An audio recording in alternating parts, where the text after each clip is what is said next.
And I request Subbarao Chaganti Garu to deliver his speech. Thank you, sir. నమస్కారం. ఈరోజు నాకు ఈ అవకాశాన్ని ఇచ్చిన అనిల్ గారికి, తర్వాత ఈ కమిటీ సభ్యులందరికీ నా కృతజ్ఞతలు. సభ మీద ఉన్న పెద్దలందరికీ నమస్కారం. ఈరోజు అవార్డులను అందుకోవడానికి ఇక్కడికి విచ్చేసిన ఉపాధ్యాయులందరికీ నా శుభాకాంక్షలు. ప్రతి మనిషి వ్యక్తిత్వాన్ని ఎవరైనా శిల్పిలాగా చెక్కారు అని అంటే అది తల్లిదండ్రులు, ఉపాధ్యాయులు మాత్రమే. సో నేటి బాలలే రేపటి పౌరులు అని మనం చెప్తూ ఉంటాం, కానీ నేటి బాలలు రేపు బాధ్యతాయుతమైన పౌరులుగా తయారు చేయగలిగే శక్తి కేవలం తల్లిదండ్రులకి, ఉపాధ్యాయులకి మాత్రమే ఉంటుంది. ఇది ఎందుకు ఇంపార్టెంటు అంటే, ఫర్ ఎగ్జాంపుల్ నేను ఒక జడ్పీ స్కూల్లో చదువుకున్నాను. తర్వాత మెడిసిన్ చేసిన తర్వాత నేను యూకేలో గత 20 సంవత్సరాలుగా డాక్టర్గా పనిచేసి, పోయిన సంవత్సరమే నేను నా భార్య ఇక్కడికి వచ్చేసి ఒక క్లినిక్ పెట్టాం. ఎందుకు ఇంపార్టెంట్ అంటే, వెనక్కి తిరిగి చూసుకుంటే ఎంతమంది మనకి ఉపాధ్యాయులు గుర్తుంటారు అంటే అందరూ గుర్తుండరు, చాలా తక్కువ మంది గుర్తుంటారు. ఇప్పుడు నేను స్కూల్లో ఉన్నప్పుడు ఒక మేడం ఉండేవాళ్ళు, నాసరమ్మ మేడం అని. ఆమె లైఫ్ లాంగ్ గుర్తుండిపోతారు. అలాగే అంజిరెడ్డి గారని ఒక సార్ ఉండేవాళ్ళు మాకు ఇంటర్మీడియట్లో, ఏపీఆర్జేసీ నాగార్జున సాగర్లో. ఆయన పిల్లల్ని కేవలం పాఠాలు చెప్పడం కాకుండా తన సొంత పిల్లల్ని ఎలా చూసుకుంటారో అలా చూసుకునేవాడు. అంటే ఏదైనా ఫెస్టివల్ వచ్చిందనుకో ఇంటికి తీసుకెళ్ళేవాడు. ప్రతి విద్యార్థి వాళ్ళ స్థాయిని బట్టి ఎంత చదవగలుగుతున్నారు, వాళ్ళలో ఉన్న ఎంత పొటెన్షియల్ ఉంది, దాన్ని బయటికి తీసుకురావడం మీద ఆయన శ్రద్ధ పెట్టేవాళ్ళు. అలాగే చక్రపాణి గారిని ఇంకోసారి ఉండేవాళ్ళు, ఆయన జువాలజీ లెక్చరర్. సో వీళ్ళు జీవితం అంతా గుర్తుండిపోతారు. అంటే ఒక మనిషి తన జీవిత కాలంలో కొంతమంది ఉపాధ్యాయులను మాత్రమే గుర్తుపెట్టుకుంటారు. ఎందుకు అని అంటే అది వాళ్ళు ఆ టీచర్కి, స్టూడెంట్కి ఉన్న కనెక్షన్ బట్టి.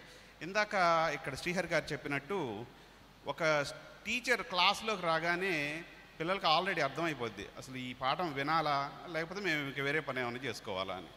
ఎందుకు అని అంటే, ఒకటి ప్రజెంటేషన్ స్కిల్స్ ఒకటైతే, రెండు కనెక్టివిటీ.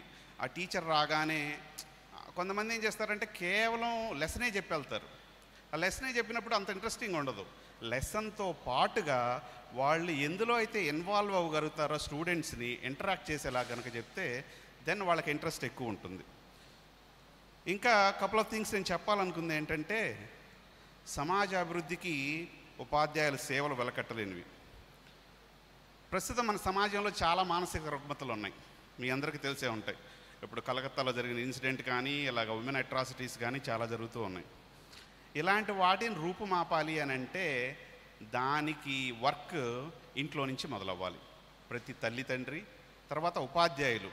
తల్లిదండ్రుల కంటే కూడా ఉపాధ్యాయుల పాత్ర చాలా పెద్దది. ఎందుకు అని అంటే, తల్లిదండ్రులతో పిల్లలు ఇంట్లో పొద్దున్నే ఉంటారు, మళ్ళీ నైట్ పడుకునేటప్పుడు ఉంటారు, మహా అయితే ట్యూషన్స్.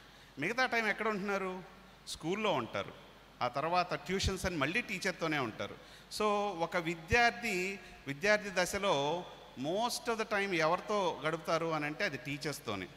సో ఈ రుగ్మతలను రూపుమాపాలి అని అంటే ఉపాధ్యాయులు పిల్లలకి స్త్రీ పురుష సమానత్వం గురించి చిన్న దశ నుంచే, అంటే చిన్నపిల్లల నుంచి చెప్పడం స్టార్ట్ చేయాలి.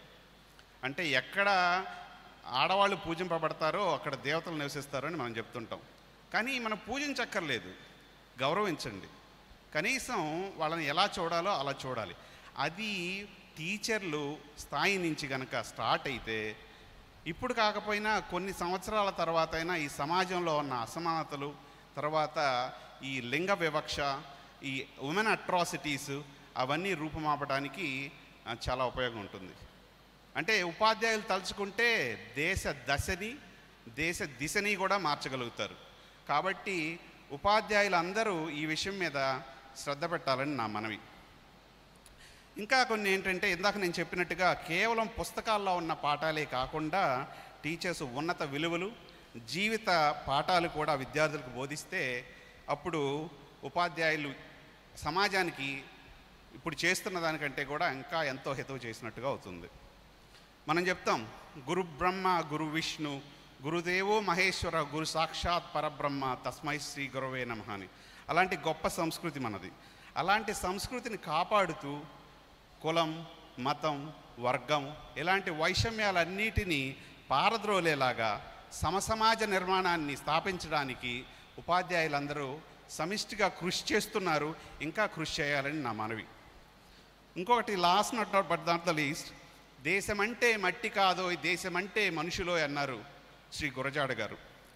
సో మనందరం మనం చేసే పనుల్ని మనస్సాక్షిగా అంతఃకరణ శుద్ధితో చేస్తూ ఈ దేశాన్ని ఉన్నత శిఖరాలకు తీసుకెళ్లాలని ఆకాంక్షిస్తూ జై హింద్.